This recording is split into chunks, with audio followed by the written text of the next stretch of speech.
নামবো কি আছে ওইখানে? অজগর। হ্যাঁ, পাইথন আছে তো। তো এখানে এখন ব্রাহ্মিস পাইথনের ছবি হবে, দেখি কেমন ছবি হয়। আমরা এখনো দেখিনি, প্রফুল্লদাই দেখলো। দেখি ক্যামেরা নেই। প্রফুল্লদা স্পট করলো ব্রাহ্মিস পাইথন। এই গাছটায় একটা ডালের উপরে শুয়ে আছে, বেশ ভালো ছবি হলো একদম ক্লোজ থেকে। আমরা প্রথমে নিচে থেকে নিচ্ছিলাম, তারপর সবাই মিলে উপরে গিয়ে একদম আই লেভেলের ছবি হলো। জায়গাটা একটু দেখাই।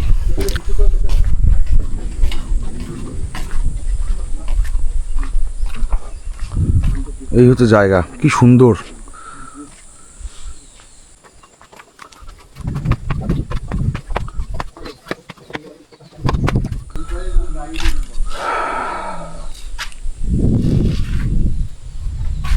Hello guys. Hey, thank you. Good job. ঠিক আমার সোজাসুজি, আর সামনে ওই যে গাছের ডালে শুয়ে আছে। এতে দেখা যাবে না, তবে আমি ছবিতে দেখাবো।